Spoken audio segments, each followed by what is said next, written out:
Mayor, thank you for your time. I really appreciate it. It's a pleasure.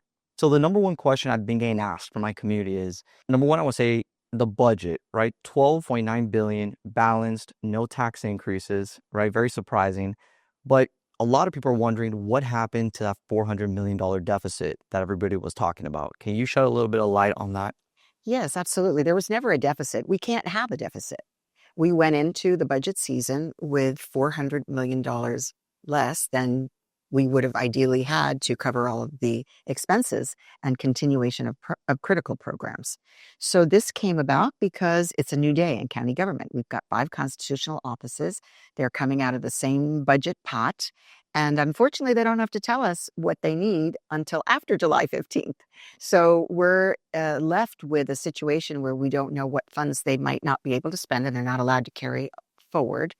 And so as we got news of dollars that they literally could not spend in this budget year, we were able to move forward with some revisions. So that was the good news. And of course, we have a balanced budget. My understanding, doing a little bit of research, it was the constitutional offices that they asked too much funds. Was that the case, or just to have more of an idea? That's a different question. The point is that we really didn't know what they were going to spend. This was their first year for 3 of them, brand new. Our tax collector, supervisor of elections, and sheriff, they'd never managed their own budgets before. And the tax collector really was the biggest challenge because he has a different approach. By law, he's entitled to take 2% off the top of all tax collection. And then he doesn't have to tell us in the current year. He could wait till the following year to actually tell us what he needed. So it was a big open question, very, very hard to plan when you don't know how much money you actually have to spend. So fortunately, they all worked with us. They came forward with their numbers in time for us to revise the budget, and particularly the tax collector, who, as I said, did not even have to tell us what he would not be able to spend in the coming year, was able to give us some projections and work with us collaboratively. And to be clear, for the tax collector, there were new expenses. Driver, motor vehicles, right? That was part of the state mandate, so we call it an unfunded state mandate. The cost shifted to the county.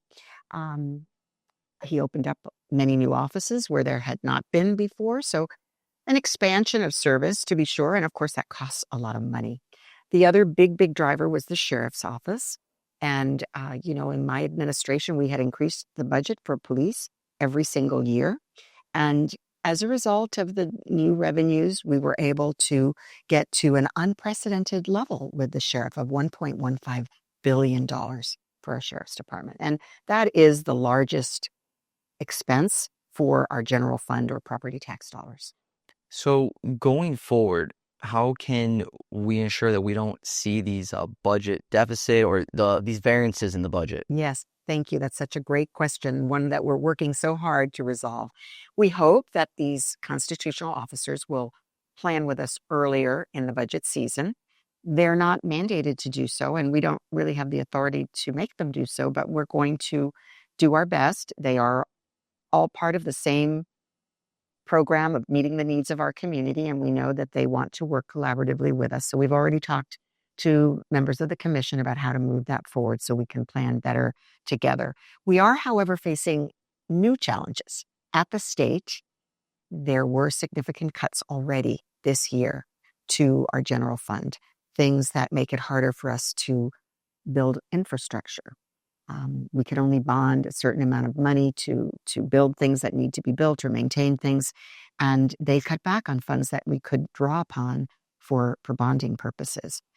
Also, they cut transit dollars, and transit is one of those things that is funded largely through the general fund. This year, of course, everyone wants to talk about cutting property taxes. We know that people are struggling. We know that costs are high and the cost of living increasing without similarly increased salaries. But this is going to put extreme pressure on local governments. Local government is supported through property tax. We don't have a state sales tax. Very few states don't have a sales tax. So this is going to impact our police, our fire, our school teachers, our transit, our parks, our emergency management, our animal services, you name it. All the general fund and millage funded programs in the county will be affected, and potentially drastically so, if major property tax increases occur. So DeSantis is, I guess, floating the possibility of putting on the 2026 ballot, removing property taxes on primary residents. Even though right now I think they're still ironing out that language and how that's going to look like. But how is Miami-Dade County preparing for that in the event that residents no longer have to pay that tax on their homestead? So there are a variety of proposals coming out of the legislature, and we're examining the impacts of all of those. Certainly, we know older homeowners on fixed incomes who've lived in their homes a long time, they're really between a rock and a hard place. And so we welcome discussions about how we can lift the burden on people in that position. The across the board elimination of property tax on primary homeowners will, as I said, inevitably lead to cuts in basic services that our community has said that they want and need. And by the way, we've cut taxes, property taxes, 2 years in a row in Miami-Dade County. We have the lowest rate of property tax since the 1980s.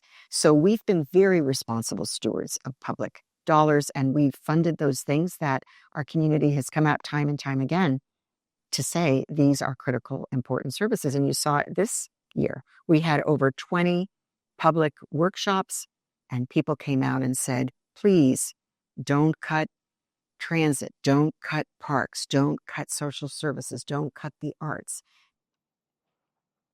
Yeah, There we Tropical go. Park, the $5 that was being floated over there, a lot of people did not want that to happen. Absolutely. So that's another part of it. If we don't have property taxes to cover basic services, then we have to find other revenues for those basic services. So we look to things that people obviously don't like or support.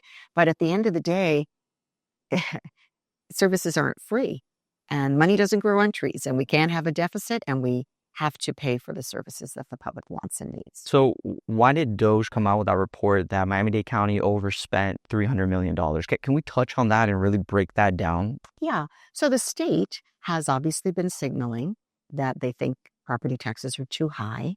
And we, from the beginning, called it political theater because, again, we're not taking into account what are the services that people want and need. Let's have a balanced, realistic conversation. So we sent reams of documents to Tallahassee. We have, in fact, been audited. And the response from the state so far has been a simple formula approach that they've applied across the board to the counties and cities that they've examined that doesn't point to any particular areas that should be cut. There's been really nothing to suggest where we were spending too much. And we are the most recovered economy in the country. So we received extraordinary amounts of federal support that we invested in our airport, in our transit, in our bridges, things that are really needed. So we stand by. We're always open to learn, but we feel very proud of our fiscal stewardship. And I think that the community has seen that we have been acting as such. And in fact, I was elected to a second term, I think, based on that trust. So switching the topic to affordability, because that's number one concern for all the residents here. So we're seeing all these new developments, luxury, high-end, mixed-use product that's coming online. But how's Miami-Dade County planning for the workforce of our community so they're not priced out, so they don't feel that who are they building the community for? So can we touch a little bit on that? Sure. Well, I, by the way, am a lawyer and a social worker, and my whole career has been focused on affordability. So I'm at the table discussing issues of housing for decades. That to be said, in 2022, we declared a housing affordability crisis, and we went to work. We actually doubled the amount of money we spend in the county. We have a dedicated source, surtax funding from commercial real estate transactions, and we've been able to deploy that and all kinds of innovation and partnerships to have, at this point, 17,000 units since we declared the crisis. We have many more to go, and we're working diligently to put those forward, and it is for affordable and workforce housing.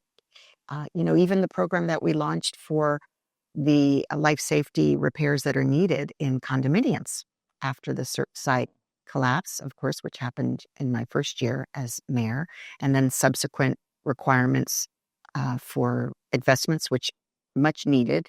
We said to up to 140% of area median income, we will give you a zero interest loan up to $50,000, a 40-year period, to make those repairs that are necessary so that your home can be safe and so you don't have to be displaced. So we are totally dedicated to our workers. So many of our projects are geared specifically to our working men and women, our police, our fire, our school teachers, and even in partnership with the school system, building on school property to make it possible for school employees. So how's the future of real estate development going to look like? Are these new developments going to incorporate the workforce units, or are they going to be separate buildings? How's that going to look?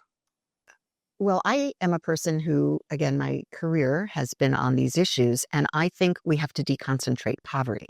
I think the most successful communities are mixed income communities, and I think it's been proven successful. Buildings have a mix often of market rates, workforce, and affordable. Many of the larger projects, which are redevelopment of former public housing projects, are exactly built that way. And I think they've proven extremely successful. They're beautiful, quality of life, dignified housing for everyone.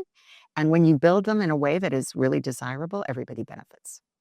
You said something recently about the state of Florida cutting back transit funding or funds dedicated towards transit. Yeah. What is that specifically? What is that? Are we talking about Metrorail or expansion or? So the state does a number of things that help with transit. One is that they provide match to federal and local projects. So, for example, our Northeast Corridor, which is where Brightline currently runs, is slated to be a commuter rail service as well. And we received over $400 million in the federal budget. The state, a match of $200 million and $200 million here locally. And changes at the last 0 hour at state legislature eliminated those funds. We do, as I understand it, have support from the governor, from the speaker, working to find a way to restore those dollars. We're working around the clock because that is a critical corridor to reduce traffic on our roadways and provide much needed relief. We also have other parts of what we call our SMART program that require state match. So if the state prioritizes roads over transit, then we're not going to see that. Tri-Rail is also at risk because Tri-Rail, which is a very successful commuter service, has received state subsidy, and it's now proposed to reduce that subsidy. So the pathway to keep and maintain Tri-Rail is still not clear. So we can't go backwards. We can only go forwards. The only solution to traffic is transit. And we have obviously been investing heavily and quite successfully. Obviously, the South Corridor, the Metro Express, we're so proud of that enhancement. People are voting with their feet. We were the 15th largest transit agency in the country, and post-pandemic, we're the 10th. So we have significantly increased our ridership where other cities have reduced their ridership. Wow. And will there be any public transportation relief for the residents that live in western part of Miami-Dade, like a Metrorail or anything like that? As a county commissioner before mayor, my district did include parts of Kendall. And I have been fighting vociferously for something on the Kendall corridor. It's very challenging because people don't want to take out a lane of traffic, right? Cars to build transit, but I haven't given up on that quest. And we also have maintained the Metro Connect service, which does help to get people to transit corridors. So, for example, to get to Dadeland or to get to one of the stops along the Metro Express, you have some more individualized service to get you there. And our bus routes were redesigned under the Better Bus Network to better incorporate to the rapid transit system. So in the short term, we don't see any major transit system, but we are working feverishly to reduce the congestion in West Dade as well. So is there a possibility of extending the urban development boundary line to add more housing, or is that something that's not possible? So the urban development boundary is created for a variety of reasons. Infrastructure costs money. If you build outside that line, you don't have water, sewer, you don't have uh, electricity, you don't, you don't Right. have what you need to really sustain um, a lot of housing. Also, agriculture is our number two economy, right? Number two driver of the economy. And it also protects our water system because our water flows through the aquifer from the Everglades. And when you build, you're in many ways compromising the safety and the availability of our water system. So sprawl is not smart growth. It's not good planning. And the urban development boundary helps us to incentivize building inside the boundary. That to be said, obviously, a lot of people are pressuring developers and others who'd like to live in single family homes while we've really done a lot to uh, make housing density more possible along transit corridors, for example. You can see along US 1 where we have larger, taller buildings, fewer parking spaces required, and people are very excited to live in those buildings and rely more on transit. So that's happening along all the transit corridors. So there's no there are always exceptions that can be made, and we have made them when it comes to along transit corridors and making sure that we are not adding to the problems that then can't be solved. It becomes more traffic. A lot of traffic. Well, there's a development that's being proposed by Lennar Homes out in West Kendall. I think it's 7,000 units. And that's something that a lot of people have reached out to me about to ask you on your thoughts on that on that specific development because their concern is the traffic. There's so much density. There's no real public transportation in that corridor. So I guess could there be a solution? How would that look like in that area? Well, I'm so glad you brought up people's concern about traffic. For sure, when you build outside, and especially at that largest scale, you are contributing to a problem that already exists, right? With more cars on the road and the roads can't sustain it and so on. So there'll be, I'm sure, public hearings about this, and I hope people will show up and voice their concerns. And that's the number one thing that for a lot of these developments or projects, people really have to show up to these public hearings so they can have their voices heard. Very much. And I think it's very important that people do that. So this question has been asked a lot by my community, and it's about the animal shelter. What's going on with that? And can you explain to the community what's happening? We love our pets here in Miami-Dade County. And we know that we have a community of people very, very concerned, as we are, about animal abandonment, about overpopulation, unfortunately, at the shelter, because people are giving up pets and we are over capacity at our new shelter. And that's why we had to open the old shelter just as a fallback, if you will. And we've been able to maintain that shelter, but out of necessity. So we now have a new shelter to be built that we finalized the deal. We're very excited about that. But in the meantime, we are doing very well. We are a no-kill shelter. We work very well with our community, our volunteer groups. We have a national organization called Best Friends that is embedded. They consider us one of the best in the nation. We're very proud of the work that we're doing, but we really depend upon our volunteers. We've come up with take a dog out for the day or the weekend or foster, and those things really help because if a dog stays, as well, cats too, I'm a cat person myself, but if dogs stay in shelter long, then they become desocialized too often. So it's critically important that they have time in the community. One of my staff members at the time adopted the longest stay dog, Ziggy, and we were very, very excited. I'm sad to tell you that since then, we have dogs that have been there even longer. So we aggressively market. Just this past weekend, we had an event with Ocean, Debris Free Ocean, an organization that helps to keep our water clean, to get everybody to understand that we need to clean up after our pets with their waste, because otherwise the waste goes into the water system and pollutes. And that ended up also being an adoption event. So we look creatively, to work in as many ways as possible. And we know people do care, and we say to them, please come take a pet out for a day, a week, a foster. Help us help these pets to be treated with the love that they deserve. And then finally, adopt. We need folks to adopt these furry friends. So affordability is a major issue right now in Miami-Dade County.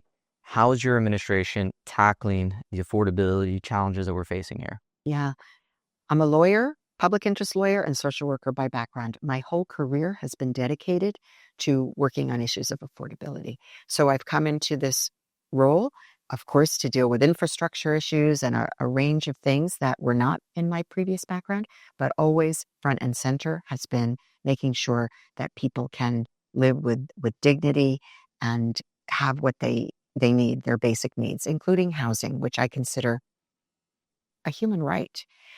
Food. We're in the middle of a crisis because of the cutbacks in SNAP. We have one of the highest rates of utilization of SNAP or food stamps here. Nationally, it's 1 out of 8 households. We're 1 out of 4. And we have the highest number of people over 60 relying on those SNAP benefits. So we're in a really difficult situation, and we know people are struggling. We've reduced the tax rate, but we know because of property values going up, for some, that means they've still had to pay more in property tax. So we're doing everything we can within our powers to help people, to make sure that they can afford to live. We don't want them to leave, and we don't want them to suffer. Yeah, because that's a big concern for a lot of people, that they're getting priced down, they're starting to leave. Yes. And then what's going to happen with the community? I'm on it. I know that for us to continue our tremendous growth as a community, we need to take care of those who work in our community. We can't just be for the rich. So what are your thoughts on insurance here in Florida, and how's that affecting Miami-Dade? Yes. We are really struggling in Florida with an insurance crisis. And unfortunately, the state legislature has not come up with solutions. And so if you can get insurance, which many people now cannot, it's so expensive. And in fact, it's the major driver of cost increases for housing. So it's critically important that we understand it's not just property taxes, it's actually the cost of maintenance, including securing your home with insurance. And we need to come up with innovative solutions. We even convened an insurance roundtable here. We brought folks down from the commissioner of insurance office, the underwriters and large insurance companies, and we have come up with some creative ideas, and we need the state to take more action. How's Miami-Dade County handling infrastructure as it relates to flooding in our community? Look, we know the waters are coming, especially in King Tide. We see how much the water is rising. So whatever the cause, we have to deal with it because it's our homes, it's our property. We have the most properties at risk from sea level rise of any place in the world. So this is really a shared concern, and flooding particularly. So we've been very aggressive, and we build things with the lens of resilience. We build higher, we build pumps, we build places where the water can be stored, retained. Sometimes we're below sea level, even on land. So it's hard to pump the water out. We need to do many creative things. And because of our hard work, we were rewarded with a 35% reduction in our flood insurance rates by FEMA. So we're pursuing innovative solutions like that to help bring relief to our homeowners. I want to touch on the Miami Seaquarium. Can you share any details about that project? How's that going to look like? Yes. Well, it's been quite a journey. So when I came in as mayor and learned that this was a county facility and we did not have much control over what happened at the facility, it was a pure rental agreement, just property. So when we were able to change hands to a new operator, we changed the contract and we made sure that we could have some oversight over the well-being of the animals. Unfortunately, there have been a lot of problems, and we ended up filing a lawsuit to evict the dolphin company based on those problems. Shortly thereafter, They declared bankruptcy, and so everything moved to the bankruptcy court. And the bankruptcy court, looking out for the creditors, but recognizing that any deal had to be approved by the county commission, approved the deal with Terra. So we're very optimistic about this deal. I believe it's going to committee shortly, and we will there get all the details, but it will definitely include public access, access to the water, aquarium. Any residential on that property? No, there will not be residential. It's a park. It's a parcel that is owned by our Parks Department.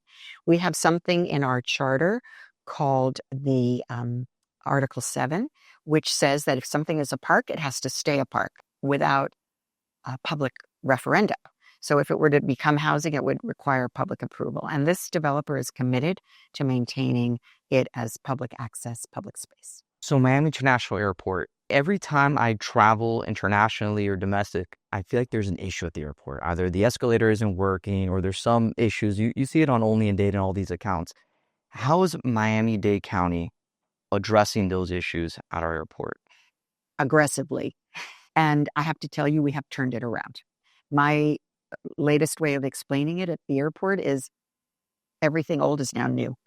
So it's not a new airport, right? So we can't really look like a brand new airport, but everything bit by bit is being addressed because of a $9 billion unprecedented commitment that was made. We have been refurbishing bathrooms. We're going to be up to 200 new bathrooms at the airport. We have new jetways. We have a new hotel coming, a new parking garage that will be done in December before the holidays, under budget and before its deadline. So we're very, very excited about that. We have a new terminal that's coming, Terminal K. We're revising parts of Terminal D. So you will see a brand new airport within 5 to 6 years. In the meantime, those elevators and escalators are operating at 95%.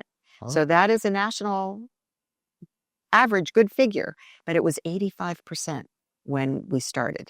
So this has been something about which I'm extremely proud. I call the airport the apple of my eye. I mean, it's a big apple. It's a very big apple. It is the number one economic engine, not only for Miami-Dade County, but for the state, the entire state of Florida. Is there any way to streamline the entry process? So whenever you go internationally to London or Spain, it's a very seamless process. For some reason, every time I come to Miami International Airport, I feel like I'm waiting a very long line. Is that something that you guys handle? Or? Well, so we have federal partners. The TSA runs the security aspect of it. And actually, our wait times are very favorable compared to, we're on the lower side of TSA wait times. But they're constantly revising. Of course, now you don't have to take off your shoes, so that helps them. Yeah. And we've streamlined some of the entryways. So there is improvements constantly being made. But any particular suggestions you have, we're always open. Yeah, they had this scanner. I forgot what it was. I think it was in Heathrow, where you just walk through. I don't know what technology they're using for that, but I thought it was very fascinating. Maybe I'll share it with you. Well, we do have some scanning devices that are now being utilized. We just recently unveiled them. So you're going to see that also improving time. So there's a lot of reports that there's a migration coming over here. A lot of groups coming from New York, other parts of the country. Are you still seeing that trend, or large organizations reaching out to you asking how they can bring their employees down here? We've been enjoying that kind of real investment in our community since the pandemic. And we've adopted and absorbed and been really happy for that growth. And we'll continue to welcome newcomers. So, of course, it did have the unfortunate effect of driving up the housing prices, which, of course, has contributed so much to our affordability crisis. But we're getting ahead of it, and prices are stabilizing. We have new schools that are coming along, and lots of excitement. We're ready. What do you think the next 10 to 20 years of Miami is going to look like? Are we going to compete against New York, or are we going to be something different? Well, Professor Portas at FIU says we're one of the 3 emerging global cities in the world, along with Singapore and Dubai. So I say we're doing everything we possibly can to be worthy of that prediction. I think so. So for well, we're gonna see what is it, but your second term, what would you like your legacy to be known as when you leave this office? We have quite a few, 5, in fact, major initiatives that we're making. The airport and making sure that the airport, everything old is new. That's one of my legacy projects. Also, we're making sure that we have clean water and clean sewer because we do have Biscayne Bay as our $64 billion enterprise. Without a clean bay, we won't be able to sustain our economy, our health. And so we are doubling down on septic to sewer conversion. We are also focused on streamlining our business processes, permitting. We've already launched joint permitting with several cities to reduce the time. Housing, we're continuing our very aggressive push to make sure that we have the housing that people can afford so that we can maintain our workforce. We can't continue to be paradise and sound economy if we can't support our workforce. So that's critically important. And I'll name another, our garbage. We are going to be at the forefront of dealing with waste in our community. Obviously, the commission has made a decision to rebuild or build a new something state of the art. And we're exploring all those options, but also zero waste. Very much enthusiasm for reducing our waste. We produce twice the national average of garbage per person, in large part driven by tourism as our number one driver of the economy. And so we are really excited about the prospect of moving forward with composting, improving our recycling, all kinds of modern technologies that produce energy. Today, I drove by one of our garbage trucks that actually runs on its own waste. So that is a brand new modality that we're using in our solid waste department. Well, Mayor, thank you so much for your time. Is there anything you'd like to leave off the community before we end this? Well, I'm very, very proud to be serving as mayor of this incredible place, and the dynamism of our community, the diversity, the fact that we are a welcoming place and people want to visit and they want to live here is, I think, proof positive that we're on the right track, and we're going to do it while also making sure that people can afford to live here. So thank you so much for your Thank you work so and much for for your your time. time. Thank you. Thank you. And if you guys enjoy this type of content, please leave your thoughts below in the comments. And if you want to reach out to the mayor, she's on social media, feel free to reach out to her. For sure. Have a good one.